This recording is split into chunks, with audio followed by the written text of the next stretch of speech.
Good afternoon. Today I thought I'd take a look at a number of different assets, and I was going to first start with the S&P 500, gold, crude oil and Bitcoin, because they are the four assets which have really seen dramatic price movements this week. So the first point to note is the power of central banks. The S&P 500 index closed at a new all-time high yesterday, and that's all because of the renewed filling of the punch bowl that the market has taken away from the Federal Reserve meeting that we saw happen this week. Gold futures surged above 1400. We're just below.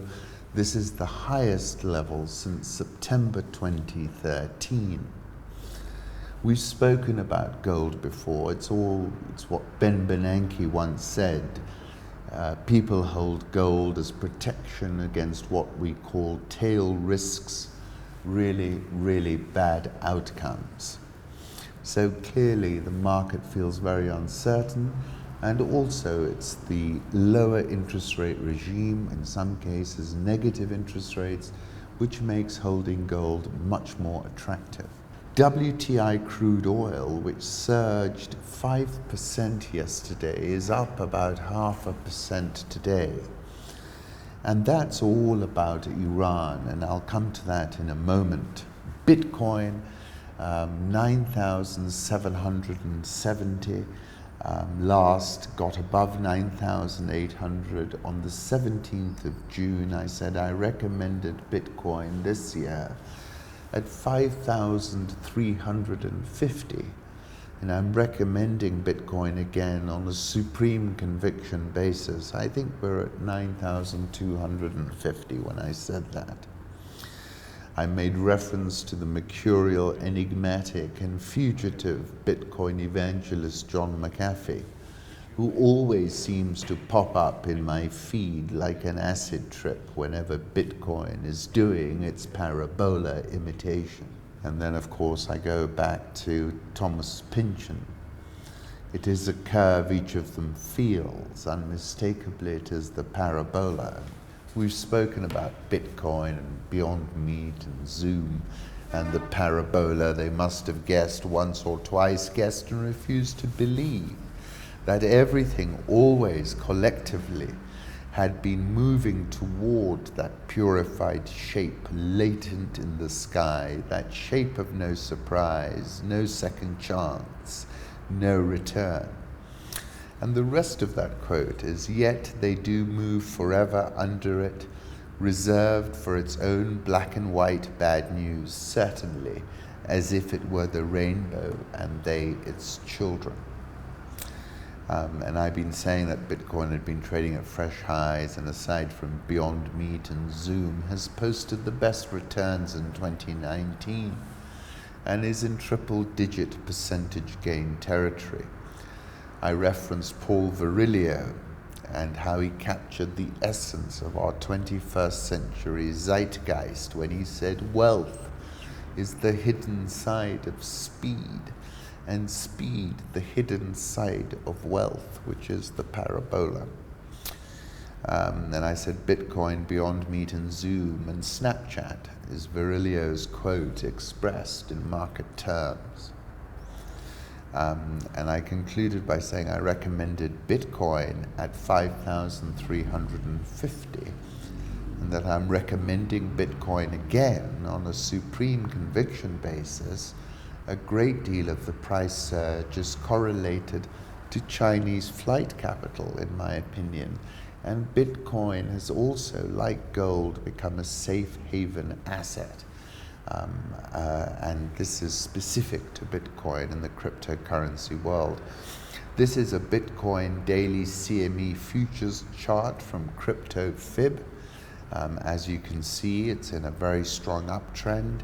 And then Stockboard Asset, who always provides thought-provoking charts, is probably one of the most interesting charts out there. Bitcoin versus the US 10-year inverted. And Mr. McAfee and Mrs. McAfee are currently adapting quite well to the Cuban culture. And this photograph was taken by John McAfee in Havana. Believe it or not, this is not a car show, it's a parking lot. So, Bitcoin, bullish, gold, let's have a look, because, I've got my dollar view that will strengthen. I'm expecting the dollar to start to base out now after a reasonably steep sell-off that we've seen. I went back to the hollow men, between the idea and the reality, between the motion and the act falls the shadow. Between the conception and the creation, between the emotion and the response falls the shadow. Life is very long. Between the desire and the spasm, between the potency and the existence, between the essence and the descent falls the shadow. This is the way the world ends. This is the way the world ends. This is the way the world ends, not with a bang, but with a whimper. And that took me to an article I was writing about the end times. The crisis consists precisely in the fact that the old is dying and the new cannot be born. Antonio Gramsci. And I said there is certainly a fin de siècle, even apocalyptic mood afoot. The conundrum for those who wish to bet on the end of the world is this: however, what would be the point? The world would have ended. Now, let's move on to the oil markets in Iran. Iran's Revolutionary Guards commander says Iran refrained from shooting down a US plane with 35 people on board that was accompanying the downed US drone. The New York Times, and one of the issues is where exactly the drone was shot down. Was it shot down in international waters, or was it shot down over Iran? It's being disputed. Trump apparently yesterday approved a military strike against Iranian targets, and as late as 7 p.m. yesterday evening, the operation was still underway. Planes were in the air and ships were in position. For now, it's on hold. 13th of May, I was writing about the risk of a flare-up, and I said no number of Trump tweets will dampen the price.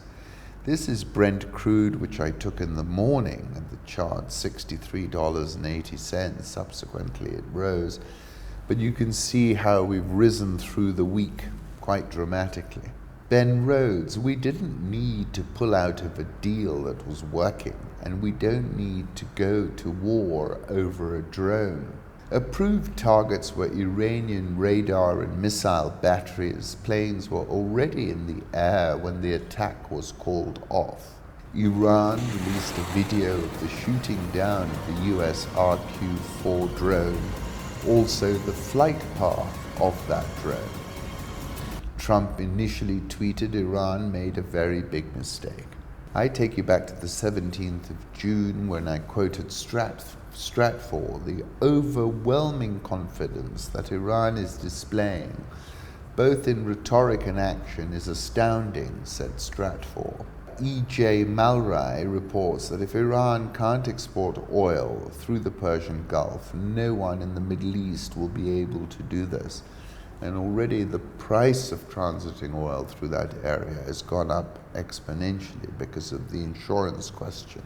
Charles Robertson, Iran may be very worried that if pressure cuts Iran's net oil exports by a third, they will be exporting less than Algeria per person, putting pressure on their budget, currency, inflation, and potentially regime stability. And that's why in May I said this level of financial and coercive sanction warfare is simply unprecedented. Iran is at the Hunter S. Thompsonian edge. There is no honest way to explain it, because the only people who really know where it is are the ones who have gone over. And I said then, if the US thinks Tehran will just roll over, which appears to be the case, then they're exhibiting the same deluded ideas that they exhibited a day before the peacock throne got plucked. And I concluded by saying Iran is a geopolitical bleeding edge. Trump, of course, has been a big proponent of coercive financial and sanction warfare, and its expression vis-a-vis Iran is its apogee.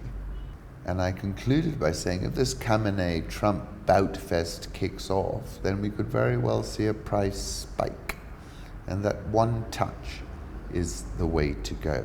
The last thing I wanted to look at, so I remain with the dollar. I said at the end of the year, the direction of the dollar is therefore pivotal, and that I was increasingly in the minority, that I expected the dollar to strengthen about 10% through 2019. We've given up, let's say, 2% from the highs of the year. I don't think this is a massive correction that everybody else is, and I think it's good to get bullish people out of position. And the point I was making is if the US economy is slowing, and it isn't clear to me that it is, then I can guarantee you, I said at the end of last year, that the rest of the world will slow further. And therefore, we've seen spread compression because US rates have come lower, but it's like an elastic band. It's now gone way, way too far. It's in nosebleed territory. Only 6 conventional German bonds currently yield above 0%.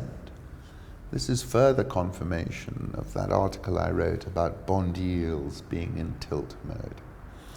So definitely a very interesting week, as you can see by the subjects that I chose to speak about today. And we need to keep an eye on the yen, which has been strengthening. That's one thing I didn't talk about, 107.58 last. And that's another safe haven. We spoke about oil, we spoke about Bitcoin, we spoke about gold.